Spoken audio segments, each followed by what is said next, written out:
Hey guys, it's Eddie the Magic Monk. If you're watching this video, you will probably be tested on proving trigonometric identities, and you probably find them really hard to do. So in this video, I'm going to show you a couple of tips that's going to help you do all of these problems, and I'm going to use a problem that I've used previously, but I'm also going to present a different answer to what I have done previously so you guys can learn something from it as well. So the way you would prove all of these trigonometric equations is you want to get what is on the left hand side, right? Or you could get what is on the right hand side and prove that it's equal to the other side. So let's say we want to show that the left hand side, which is equal to all of this stuff. So let's just copy it all out really quick. It's a pretty long equation, and we want to show that this ends up all the way down. So at the bottom, it's going to become tangent theta plus cotangent theta.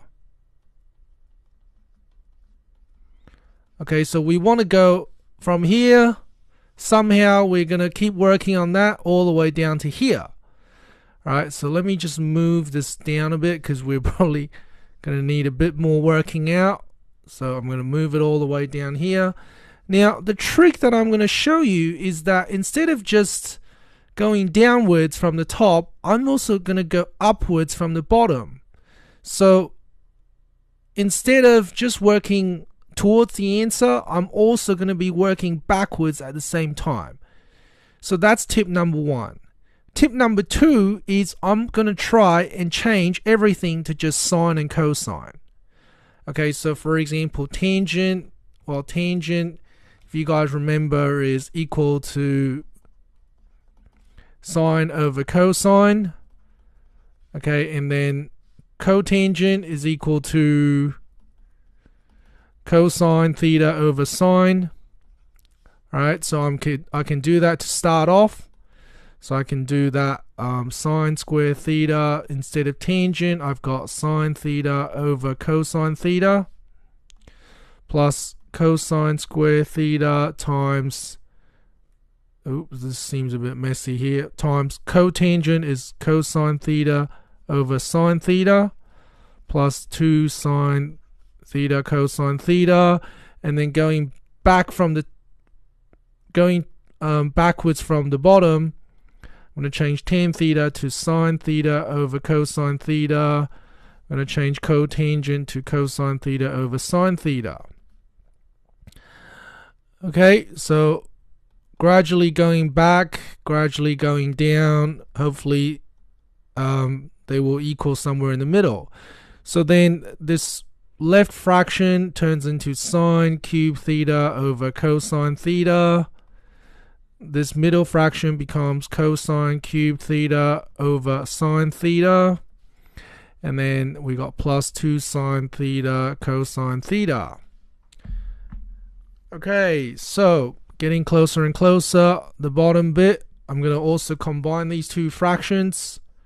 Just all combine into one fraction, okay? And then I've got, if I want to combine fractions, if you guys remember, I'm going to multiply both numerator and the denominator by the denominator of the other fraction. So it becomes sine theta,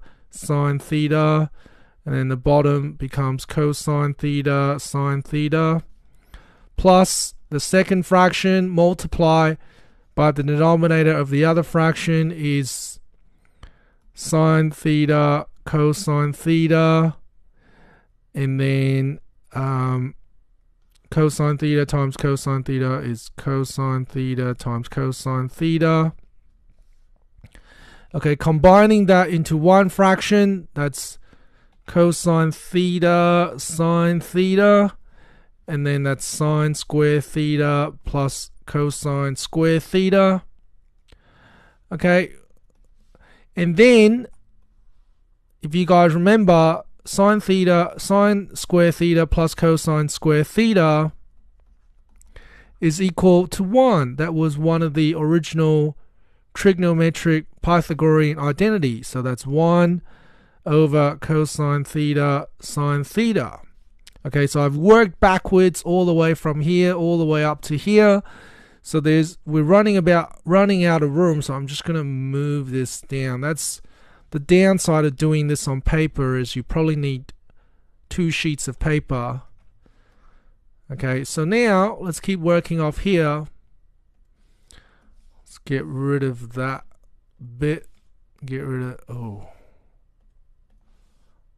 of this bit. Okay, so now keep working on that. How do I combine these two fractions? Exact same way. So multiply first fraction by the denominator of the other fraction, and then multiply the second fraction by the denominator of the first fraction.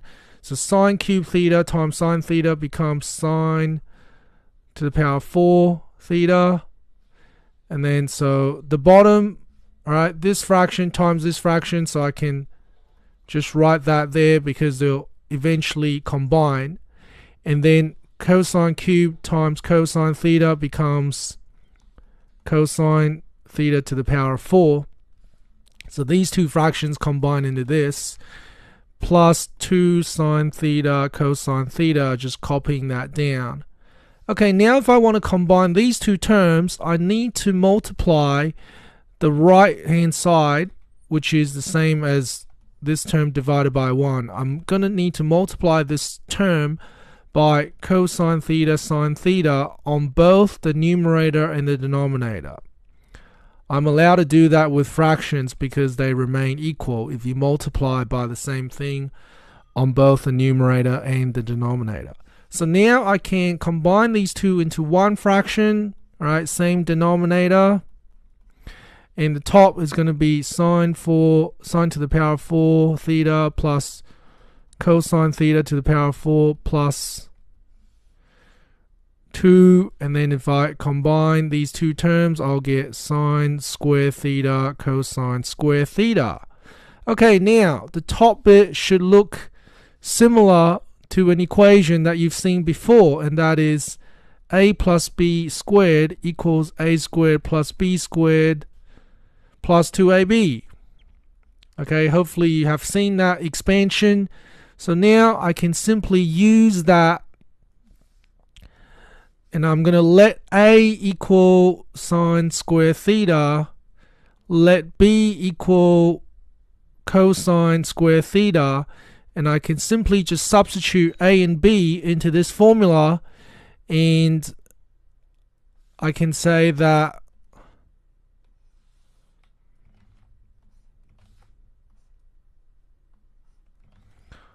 I can say that the top bit is equal to sine square theta plus cosine square theta squared. Okay, if you guys try and expand that, if you try and expand this out, you will get this. Okay, try it. Trust me, just try it.